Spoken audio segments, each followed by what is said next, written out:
and welcome to Omnibus Roundtable TV show featuring the Forgotten Man show. Our topic for today is the Inside Man. I'm your host, Decarlo Turner, author of The Forgotten Man. And the reason why I wrote the book is because there were a lot of men that I would be in certain situations listening to their conversations, and they would say something to the effect of, if I keep doing what I'm doing, I'm not going to have anything left, or the more I do for her, it's not enough. Well, today I have three good men sitting here as guests. First, I'd like to introduce my special guest, Mr. John Bezak.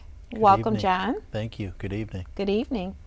And we also have Mr. Grady Davis. Welcome. My pleasure, Ms. Turner. Thank you. And we also have Mr. Leon Davis. Loving. Yeah, loving. Loving. Peace and good evening, Good evening. or good day. And Mr. Davis and Mr. Loving are also television producers of Can TV, and they have their own shows. And we'd like to talk today about the inside man. And there are a lot of good men that are still here, even though there's women who believe that we don't have any good men. And I'd like to give each of you an opportunity to talk about your experiences, to address the man inside of you. Let's start with John. I get to go first. Yes, you do. Through any relationship growing up, and it was always my mother that I turned to get opinions and advice from. Yes. My mom was my best friend, and it helped in a lot of ways because it was coming from the female perspective. She opened my eyes to a lot. You just have to get more of a hard backbone. Yes. You don't just accept it, and it does no good to fight back and do the same. You just have to go with the flow. It's almost as if you sort of say, if you want things to change, you have to change the way you do things. If you continue to do the same things over and over again, you can't possibly expect different results. Would you say that be true? Yes. Yes. Grady? Definition Yes, of that was- insanity. Yes. Okay. Would you also say that as, and I'm going to take you guys back, so this may be telling your age a little bit. We're going to talk about your childhood a little bit, addressing the man inside. Would you say that your experiences as childhood has affected you as a man? I would say yes, and permit me to brag. Okay. From a different perspective, primarily because quite often when that topic comes up, I leap at the opportunity to say that I have been henpecked all my life. Why? Because I was raised by my grandmother. Yes. She was a strong black woman. She was an independent black woman. Yes. And she garnered respect. And as many times as I was around her, there are times, believe it or not, when she would beat me down, but she would come right back and build me back up. Yes. So in being that henpecked person who survived, and I'm proud to say I'm here today, and I feel that I could raise the Empire State Building if you just give me the opportunity. So that's a great way of saying, that's a nice way of being henpecked. So ladies, don't get it twisted. He's speaking from a perspective of being nurtured by his grandmother. How about you, Leon? Well, I can go way, way, way back. Don't tell your age too much now.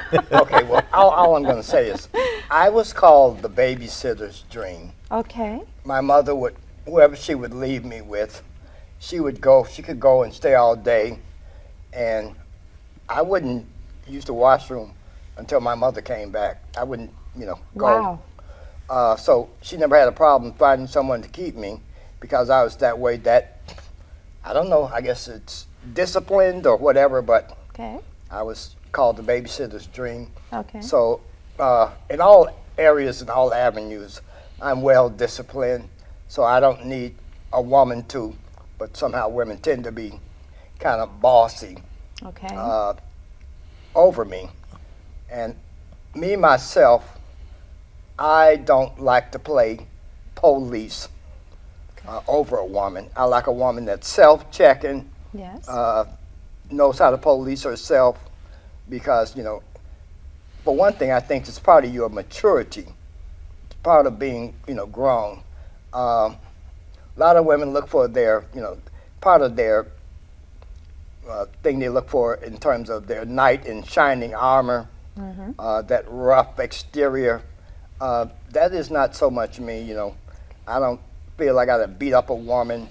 Some women like to get beat up and stuff like that, but that's not me. This is true. I exemplify my last name, Yes. which is loving. Loving. Yes. Amen. Amen. Amen.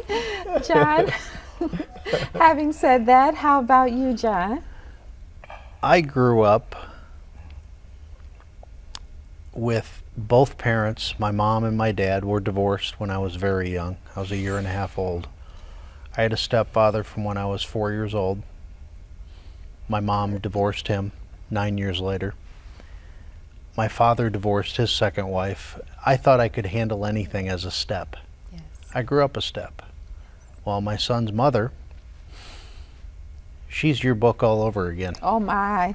Your book all over again. I was put to the test on a daily basis. Yes. Weekends were the worst. She had 2 kids from a previous marriage. Okay. And I vowed to them that I would never raise a hand to them, but I did ask when I asked for their assistance or needed chores done or help with something that they help me. Yes. Yeah, right. And as a provider, you expected them to definitely. to do that and But to when you obey. have her not back anything up that you say, Also, she's chapter no. 5. oh, big in the time. book. She's also She ran chapter the game. 1. She didn't play the game. She Yes. thought she ran the game. Okay. Yeah. Okay. All right. Yes. Wow. It kind of demeans you after a while. Each of you gentlemen kind of is page 3 in my book where I talk about men raising their children. Let me just read a little bit of what I have here. There are men who raise their children without a significant other present.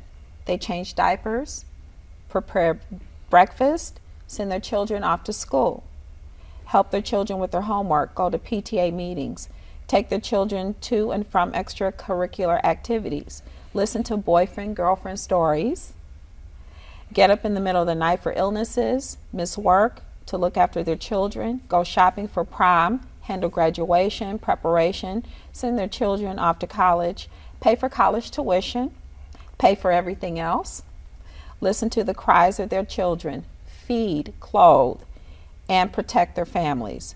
But you don't hear much about these men.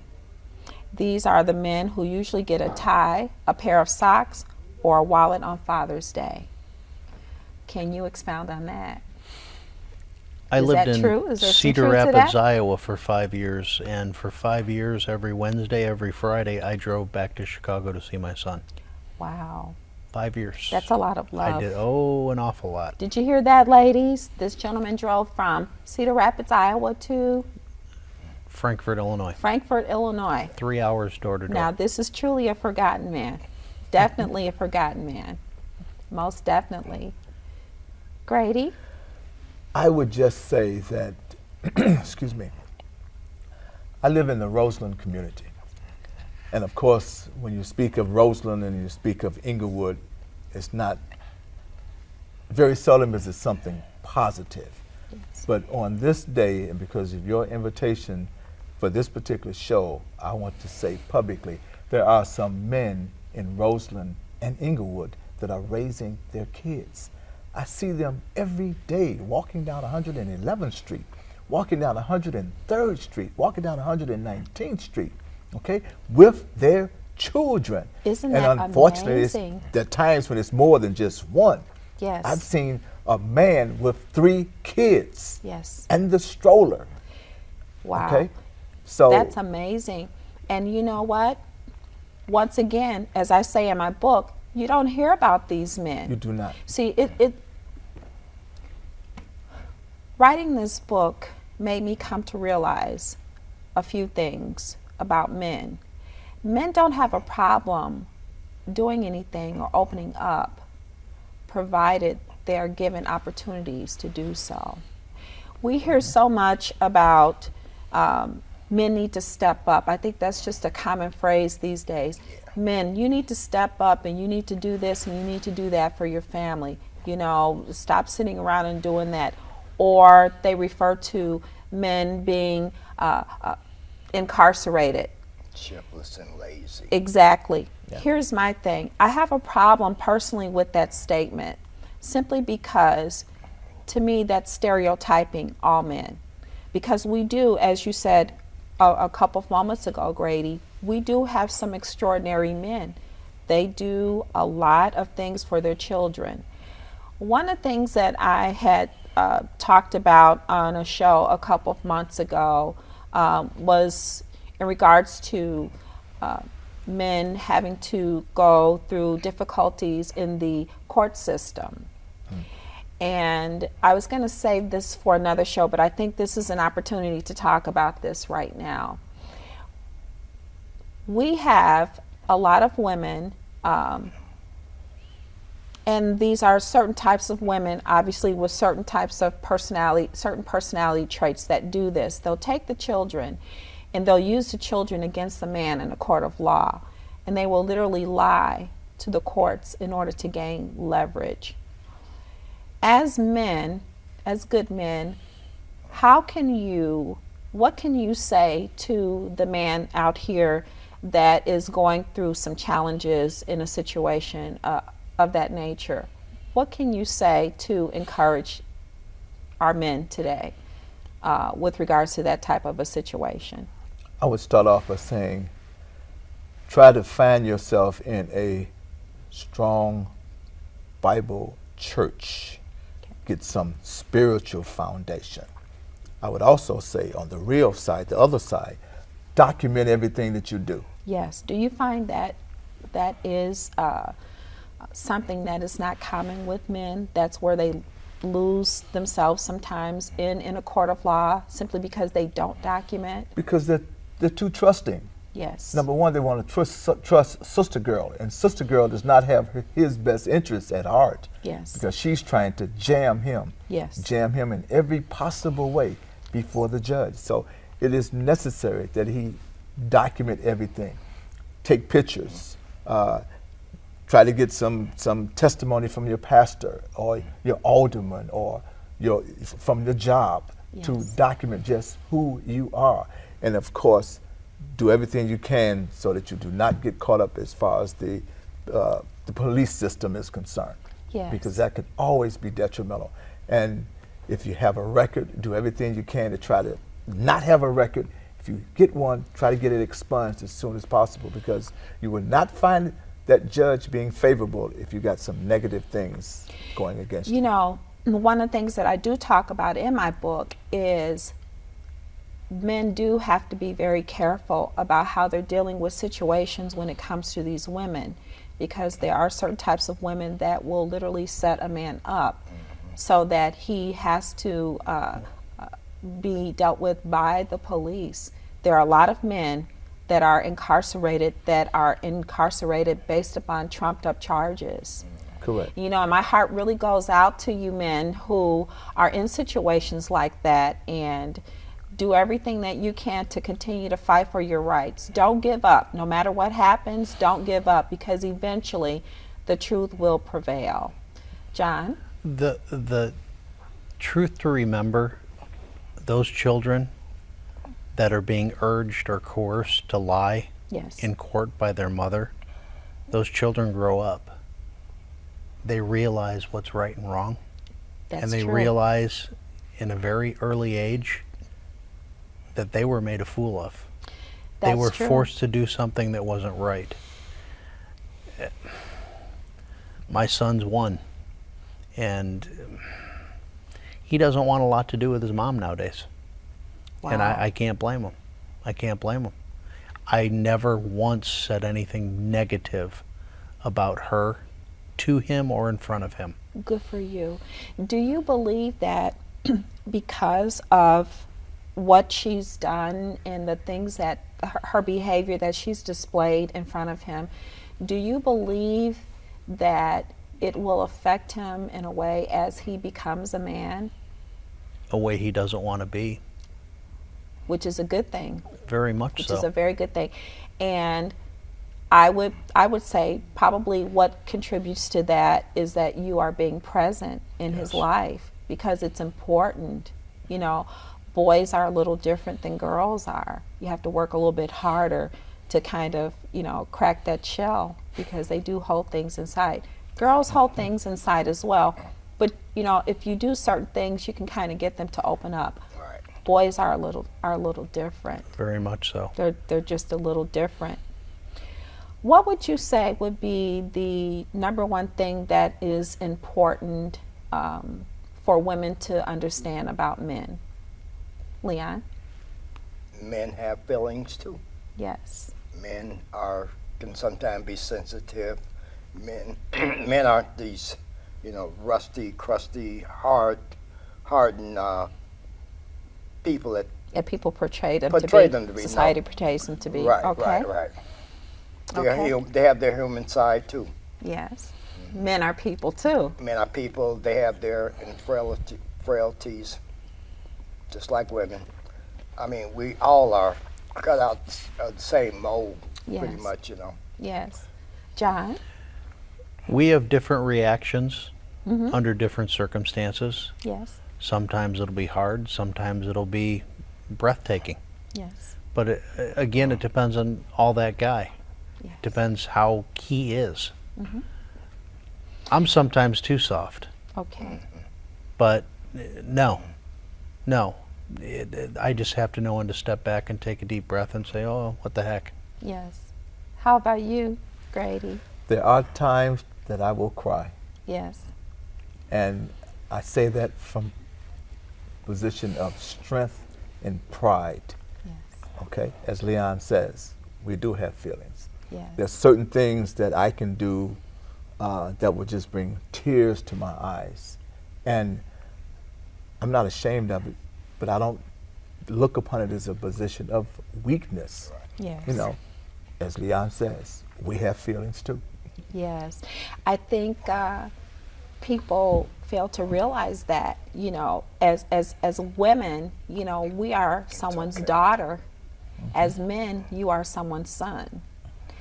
And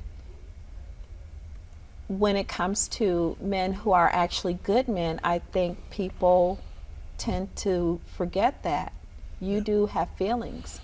And you know, whether you're a good man or whether you're a man who is out here who has a hidden agenda with women, you are still somebody's son, and you have a right to. You're entitled to feel the way you need to feel. What I find is interesting is that when men hurt, they tend to shield their feelings a lot quicker, and it's a little harder. And one of the things that I say is that we have a lot of good women who are with men who have been deceived by other women. And the reason why I say that is because these women are having a difficult time getting men to open up. And I think part of the mistake that when a woman is trying to force a man to open up, he tends to, you know, retreat. He doesn't open up quite as you know, the way that she wants him to open up.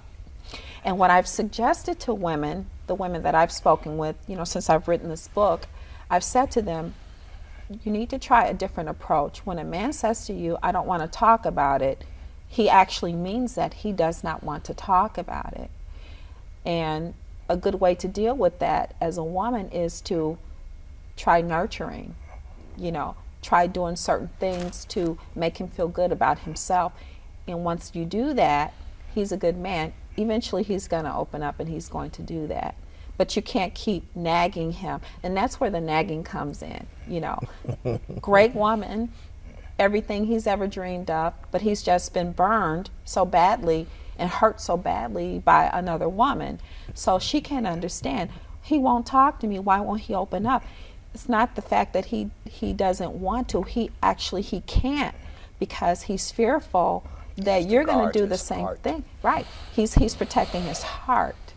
And I think a lot of women, they don't understand that. You're going to say, John? Not most, all guys have to remember they're not all that way.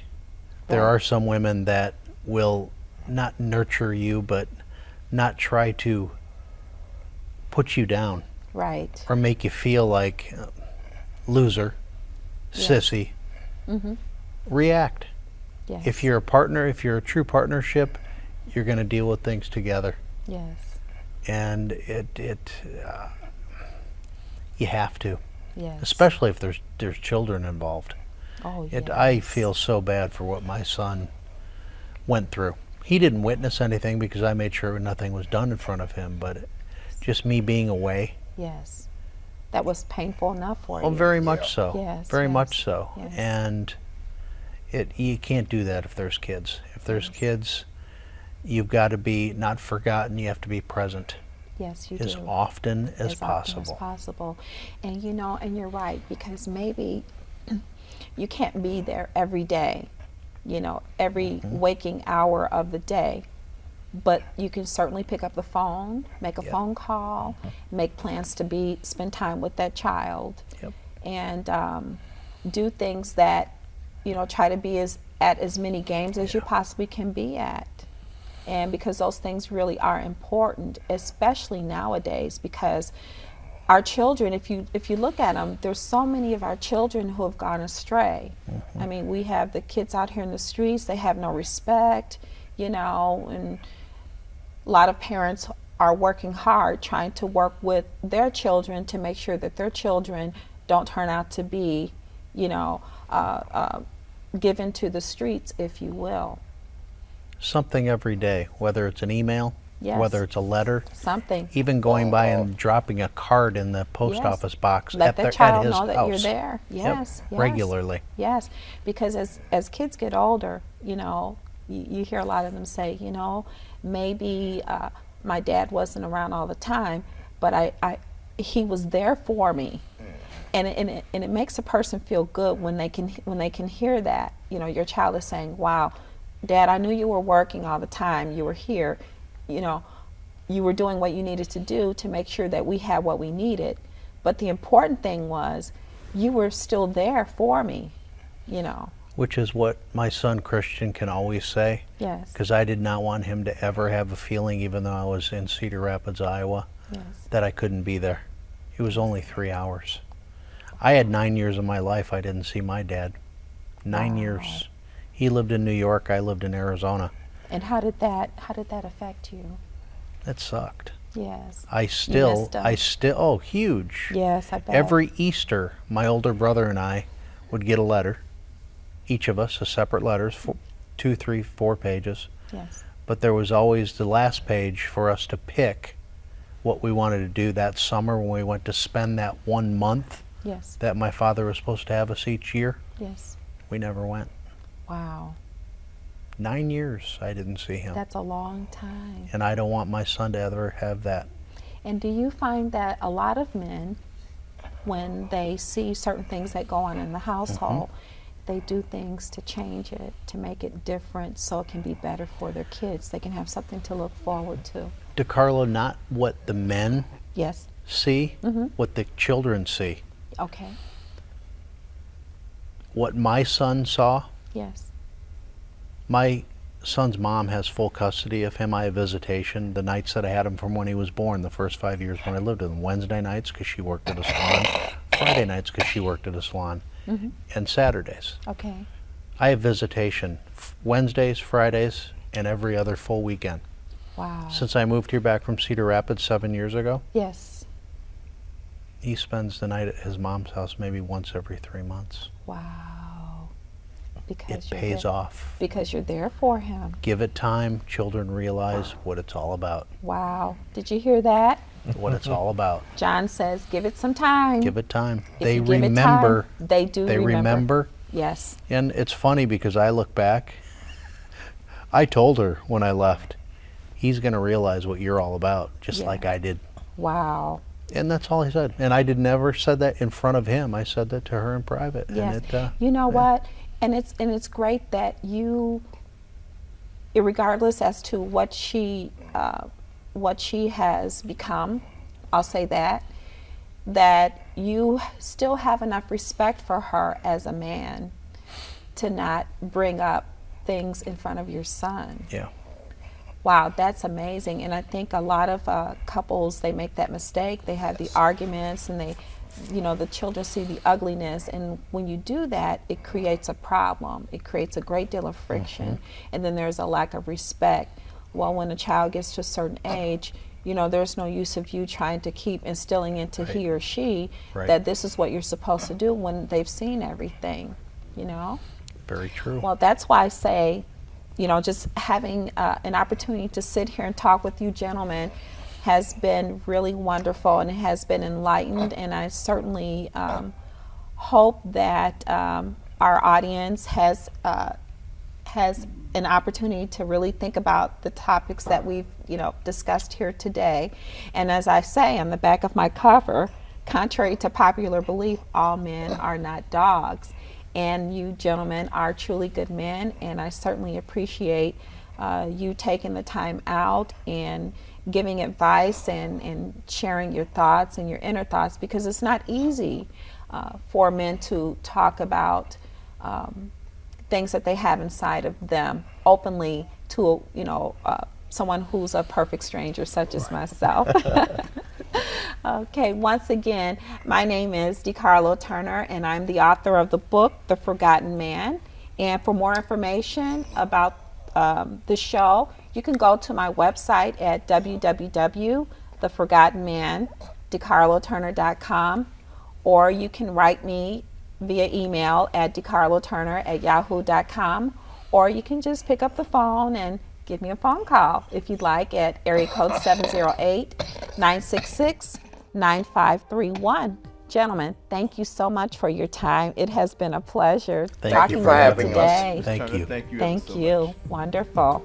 Great. Okay. So This is part 3.